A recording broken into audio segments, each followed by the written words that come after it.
Mga kababayan, ang Pilipinas at ang buong mundo ay kasalukuyang nakakaranas ng epekto ng giyera sa gitnang silangan. Kapag may kaguluhan sa rehiyong iyon, gumagalaw ang presyo ng langis, gumagalaw ang presyo ng kuryente, gumagalaw ang presyo ng lahat ng bilihin. Dahil sa kaguluhang ito, naapektuhan ang pagdaan ng mga barkong nagdadala ng langis sa Strait of Hormuz, isa sa pinakamahalagang daanan ng langis sa buong mundo. Kapag nagkaroon ng problema sa daanang ito, naapektuhan ang supply ng langis at tumataas ang presyo nito sa buong mundo, hindi lamang dito sa Pilipinas. Sa susunod na linggo, inaasahan ang pagtaas ng presyo ng petrolyo. Tinatayang tataas ang presyo ng gasolina ng 7.48 pesos kada litro, diesel ng 17.28 pesos at kerosene ng 32.35 na piso. Malinaw sa atin ang tanong ng maraming Pilipino ngayon, ano ang gagawin ng pamahalaan? Naghahanda na po tayo. Una,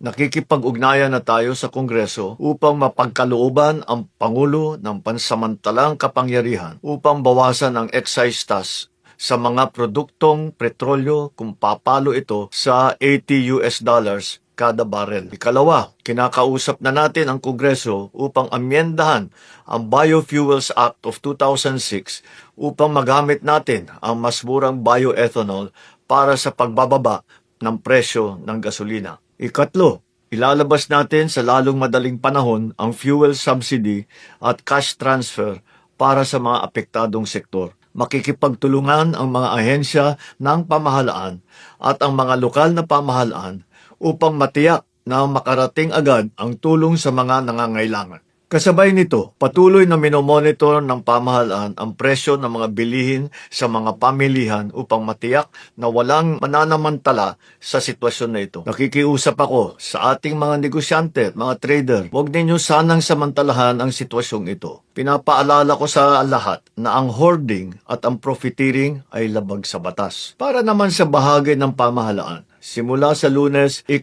ng Marso, pansamantala nating ipapatupad ang 4-day work week sa ilang tanggapan ng ehekutibo. Hindi kabilang dito ang mga nagbibigay ng emergency o pangunahing serbisyo gaya ng mga pulis, bumbero at mga tanggapan na nagbibigay ng frontline services sa publiko. Bukod pa rito, inaatasan ko ang lahat ng ahensya ng ating pamahalaan na magtipid at magbawas ng 10 hanggang 20% sa konsumo ng kuryente at gastos sa petrolyo. Pansamantala ring ipinagbabawal ang mga biyahe at aktibidad ng pamahalaan na hindi naman kinakailangan gaya ng mga study tour, team building activities o mga meeting na maaari namang gawing online. Para naman po sa ating mga kababayan na kasalukuyang nasa mga bansa sa gitnang silangan, ang DFA, DMW at OWA ay patuloy na nakikipag-ugnayan sa inyo upang mag-monitor sa inyong mga kalagayan. Nasimulan na po ang paglikas ng mga Pilipino na nais magpa-repatriate.